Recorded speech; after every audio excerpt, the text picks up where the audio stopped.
ఈజులోడండి. ఈరోజు ఉదయకాల సమయంలో మన బైబిల్లో ఉన్న వాక్యాన్ని ఒకసారి పరిశీలించుకుందాము. నహూము 3వ అధ్యాయము 1వ వచనం నుంచి చూద్దాము. నరహత్య చేసిన పట్టణమా, నీకు శ్రమ, అది ఎడతెగక ఎరపెట్టుకొనొచ్చు, మోసముతో బలాత్కారముతో నిండి ఉన్నది. సారథి యొక్క చుబుకు ధ్వనియు, చక్రముల ధ్వనియు, గుర్రముల తొక్కుడు ధ్వనియు, వడిగా పరిగెత్తు రథముల ధ్వనియు వినబడుచున్నది.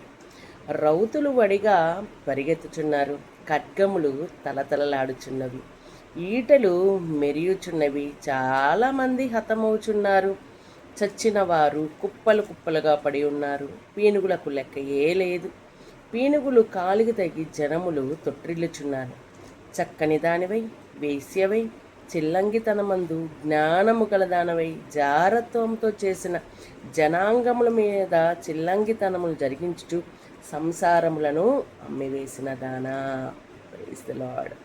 ఈరోజు దేవుడు ఒక పట్టణం గురించి ఇక్కడ చరిత్రలో చూస్తే ఎంత స్పష్టంగా మాట్లాడుతున్నారండి.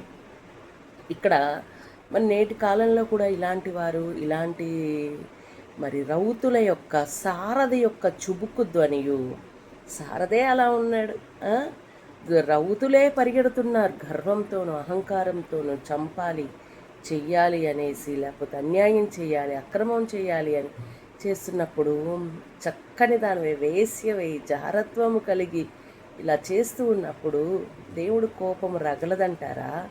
మరి ఆ రోజు ఆదాము అవ్వ మీద కోపం రగిలినప్పుడు అక్కడి నుంచి నెట్టివేయబడలేదా, గెంటివేయబడలేదా? జరిగింది కదా. మరి ఎందుకండి తప్పు చేసి ఇంకా మేము ఒప్పన్నట్లు 10 మందిని కూడబెట్టుకొని మేమేదో నీతిమంతులు న్యాయమంతులం అని చెప్తూ ఉంటారు. తప్పు కదా. కాబట్టి మన తప్పును ఒప్పుకుందాం, జరగవలసిన దేవుడి శిక్షకి మరి అవకాశం ఇచ్చి ముందుకు నడుద్దాం. ఆమేన్. Praise the lord.